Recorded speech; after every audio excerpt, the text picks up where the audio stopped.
वन्दे ब्रह्मपुराधिपं श्रीसहजानन्दं च मूलाक्षरम् श्रेयस्कारणसद्गुणैकनिलयम् श्रीप्रागजिह्वावत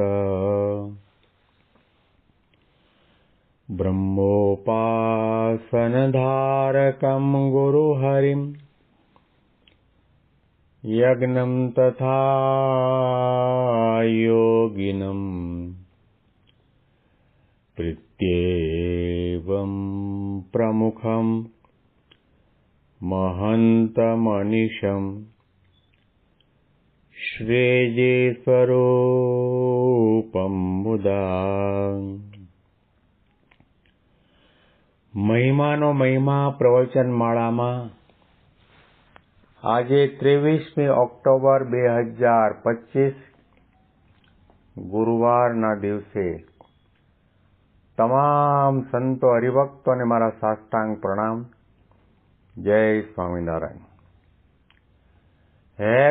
હેપી વચનામૃત દ્વિશતાબ્દી મહોત્સવ. હેપી પ્રમુખ સ્વામી મહારાજ શતાબ્દી મહોત્સવ. ગઈકાલથી વિક્રમ સંવત 2082ના વર્ષનો પ્રારંભ થયો. આજે ભાઈ બીજનો પરમ પવિત્ર દિવસ છે. મહારાજ અને સદગુરુ સંતો ગુણાતી સંતોના આશીર્વાદ કૃપા દ્રષ્ટિ પ્રેરણાથી આપણે ઘણા વર્ષોથી આ મહિમાનો મહિમા પ્રવચન માળા કરી રહ્યા છીએ અને સાંભળી રહ્યા છીએ. ગરડા અને તેનું 27મું વચનામૃત કોઈ જાતની આંટી ન પાડ્યાનું સાંભળી રહ્યા છીએ. મહારાજ પોતાના વહાલા પ્રાણ પ્યારા સંતો અને હરિભક્તોની સામે પોતાના રતાઈના કિતાબના પાના ઉપર પોતાનો ગમો અણગમો લખ્યો છે. એમણે પોતાનો નિર્ણય પણ જાહેર કર્યો છે કે મારે કેવા સંતો જોઈએ, કેવા ભક્તો જોઈએ, અને આ લોકની અંદર હું અક્ષરધામથી અહીંયા શા માટે આવ્યો છું એ સ્પષ્ટપણે વચનામૃતની અંદર મહારાજ પોતે પોતાની પરમ પવિત્ર વાણી દ્વારા સંતો હરિભક્તોને સંભળાવી રહ્યા છે. અને વળી એમ વાર્તા કરી જે માન, ઈર્ષ્યા અને ક્રોધ એ ત્રણ દોષ તે કામ કરતા પણ અતિશય ભૂંડા છે. કેમ જે કામી ઉપર તો સંત દયા કરે પણ માની ઉપર ન કરે, અને માનમાંથી ઈર્ષ્યા અને ક્રોધ ઉપજે છે. માટે માન મોટો દોષ છે, અને માને કરીને સત્સંગમાંથી પડી જાય છે એવો કામે કરીને નથી પડતો. કેમ જે આપણા સત્સંગમાં ગ્રહસ્થ હરિભક્ત ઘણા છે તે સત્સંગમાં પડ્યા છે. માટે માન, ઈર્ષ્યા અને ક્રોધ એ ત્રણ ઉપર અમારે અતિશય અભાવ રહે છે. અને અમારા જે વચન અને અમારા જે વચન લખેલા હશે તેમાં પણ એમ જ હશે તે વિચારીને જુઓ તો જણાય આવશે. માટે ભગવાનનું મહાત્મ્ય સમજીને માનને ટાળવું. મહારાજે કહ્યું માન, ઈર્ષ્યા અને ક્રોધ આ ત્રણ દોષો તો છે. એ સિવાયના પણ બીજા દોષો છે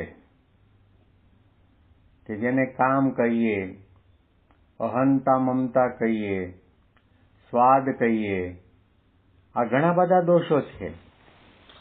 પણ મહારાજે આ ત્રણના દોષોનો નામનો ઉલ્લેખ કરીને કહ્યું કે અતિશય ભૂંડા છે, કામ કરતા પણ વધારે ભૂંડા અને ખતરનાક છે. મહારાજે કોઈ કામી માણસ હોય, સંત કે હરિભક્ત હોય, એના ઉપર સંત દયા કરે પરંતુ માની ઉપર દયા નથી કરતા. માન ઉપર મહારાજને કેટલો બધો અણગમો હશે. મહારાજે વચનામૃતમાં કહ્યું કે રાજા મહારાજા હોય એને ધનનો અને સત્તાનો મદ હોય, અને અમારે તો ત્યાગનો, સાધુતાનો, નિર્માનીપણાનો, આધ્યાત્મિકતાનો મદ હોય. કોઈ કોઈને નમી ન દે. અને એ મહારાજે કહ્યું કે અમને ક્રોધી, ઈર્ષાવાળો, કપટી ને માની 4 પ્રકારના હરિભક્ત મનુષ્ય હરિભક્ત હોય તો પણ એની સાથે અમને બનતું નથી. જે નિર્માની થઈને દાસ ભાવે સરળતાથી સંયમ રાખીને વિવેકથી સેવા ભક્તિ સત્સંગ કરે છે, એના ઉપર ભગવાન અને સંત અઢળક રાજીપો વરસાવે છે. સત્સંગમાં જઈએ, મંદિરમાં જઈએ, સાધુ સંતોની પાસે જઈએ, આપણા ગુરુહરિની પાસે દર્શન કરવા માટે જઈએ, તો એ ગુણાતીત ગુરુ મહંત સ્વામી મહારાજ કે પ્રમુખ સ્વામી મહારાજ ક્યારેય પણ આપણા કપડાને નથી જોતા. આપણા રૂપ, રમણીયતા, વાઘા, અલંકાર, શણગારને નથી જોતા, નાતી જાતિને નથી જોતા. આપણી લૌકિક ડિગ્રી હોય એને પણ નથી જોતા. કયા કુળમાંથી આવો છો એને પણ નથી જોતા. દેશના છો, પરદેશના છો, ગામડાના છો, શહેરના છો, એને પણ નથી જોતા. એ માત્ર ને માત્ર આપણામાં આધ્યાત્મિક કેટલા ગુણો છે, આપણામાં નિર્માનીપણું કેટલું છે, દાસભાવ કેટલો છે, એના તરફ એમની નજર જાય છે. અને જેટલો ભક્ત નિર્માની થાય, દાસ ભાવે વર્તે, એટલું સત્સંગનું અને ભગવાનનું સુખ એને આવે. મહારાજે કહ્યું, અને યોગી બાપા પણ ઘણી વખત વાત કરતા કે તમારી આંખની અંદર કણું પડે, કણું કિલો 2 કિલોનું હોય ને, યોગી બાપાઓ પ્રશ્ન કરે, આંખમાં કણું પડે એ કિલો 2 કિલોનું હોય, એકદમ નાનું એવું બારીક હોય, છતાં પણ આપણને ઊંચા નીચા કરી દે, આપણને જોવાનું સુખ ના આવે, આંખમાંથી પાણી નીકળે, ખજવાળવાનું મન થાય. એ કણું નીકળી ગયા પછી શાંતિ. કણું આંખમાં છે, અને તે વખતે સોનાની ફ્રેમ વાળી, સોનાની ફ્રેમ હોય ને એની અંદર હીરા મોતી જડેલા હોય, એવા લાખો કરોડ રૂપિયાના ગૂગલ્સ પહેર્યા હોય તો પણ આપણને એ ચશ્મા પહેર્યાનું સુખ ન આવે, કારણ કે આંખમાં કણું છે. પગમાં કાંટો વાગ્યો હોય અને ડનલોપના ગાદી ગાદલા પાથરેલા હોય, એવા રસ્તા ઉપર ચાલવાનું થાય તો પણ સુખ ના આવે. લાખ રૂપિયાના જોડા પહેર્યા હોય, એના ઉપર આજુબાજુ ડિઝાઇન હીરા મોતી જવેરાત જડેલા હોય ને એ પહેરીને ચાલીએ તો પણ સુખ ના આવે, કારણ કે પગમાં કાંટો વાગ્યો છે. એ કાંટો નીકળી જાય તો કાંકરાવાળી જમીન ઉપર પણ ચાલી શકાય છે. કામનો કાંટો, ક્રોધનો કાંટો, લોભનો કાંટો, માનનો કાંટો, ઈર્ષાનો કાંટો, આ બધા કાંટા વાગ્યા છે. અને એના કારણે આપણે ભગવાન જેવા ભગવાન અને ભગવાનના ધારક સંત મળ્યા. આવો દિવ્ય અલૌકિક અદ્ભુત બહુ બ્રહ્માદિક દેવોને પણ દુર્લભ એવો સત્સંગ મળ્યો, તો પણ આપણને સત્સંગનું સુખ નથી આવતું. એની પાછળનું કારણ આપણા કાનમાં કાંટા છે, વાણીમાં કાંટા છે, આંખમાં કાંટા છે, મનમાં કાંટા છે, રાગ, દ્વેષ, ઈર્ષા, અસૂયાના કાંટા પડ્યા છે. એટલા માટે આપણને આવું દિવ્ય અલૌકિક સત્સંગનું સુખ નથી આવતું. તો શ્રીજી મહારાજે કહ્યું કે બધા દોષો આધ્યાત્મિક માર્ગમાં ભક્તના માટે બહુ ભયંકર છે, પરંતુ અતિશય ભૂંડા શું છે? માન, ઈર્ષ્યા અને ક્રોધ. આપણામાં ક્રોધ કેમ આવે છે? કારણ કે દેહ ભાવે વર્તીએ છીએ. આપણામાં ક્રોધ કેમ આવે છે? આપણું મનનું ધાર્યું નથી થતું એટલા માટે. આપણને ક્રોધ શા માટે આવે છે? જગતના પંચ વિષયમાં આસક્તિ અને વાસના છે એટલા માટે ન મળે તરત ઊંચા નીચા થઈએ. સારો ઉચ્ચારો ન મળે તો ક્રોધ આવે. વીઆઈપી પાસ ન મળે અને ભોજનશાળામાં જમવાનું ન મળે તો ક્રોધ આવે છે.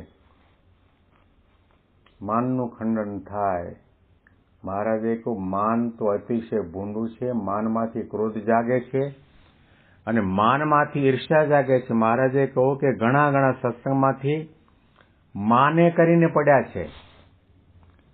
હજારો લાખો રૂપિયાની સેવા કરતા હોય, 3 દીકરા સાધુ થવા માટે આપી દીધા હોય, તન મન ધન કુટુંબ પરિવાર સર્વસ્વ સમર્પણ કર્યું હોય, પણ માન ટાળ્યું ન હોય અને એના માનનું થોડું ઘણું ખંડન થાય એટલે સત્સંગ મૂકીને કંઠીમાળા કાઢીને હાલતી પકડતા હોય છે. એટલા માટે મહારાજે કહ્યું કે ભગવાન અને સંતના મહિમાનો વિચાર કરવો તો આપણું માન ટળી જાય. જેના નિર્માની ભગવાન તેના જનને જોઈએ સિદ્ધમાન. જેવા કૃષ્ણ મોટા સર્વેથી માન મૂકીને શ્રી કૃષ્ણ ભગવાને ઋષિઓનો રથ તાણ્યો છે. જેવી રીતે બળદની કાંધ ઉપર ધૂંસરી મૂકવામાં આવે તેમ ભગવાને પોતાના ખભા ઉપર ધૂંસરી લઈને સંતોને બેસાડેલા રથને ખેંચ્યો છે. ભગવાન પણ ભૂલી ગયા છે. ભક્તનો, સંતનો, સત્સંગનો, આધ્યાત્મિકતાનો એટલો બધો મોટો મહિમા છે. એ મહિમા વિચારીએ તો માન ટળી જાય, દાસભાવ આવે, અહોભાવ જાગે. મહારાજના આ શબ્દો ઉપર આપણે વધારે ચિંતન આવતીકાલે સાંભળીશું. બેંગ્લોરથી પ્રેમ શાસ્ત્રીના સાષ્ટાંગ પ્રણામ. જય સ્વામિનારાયણ.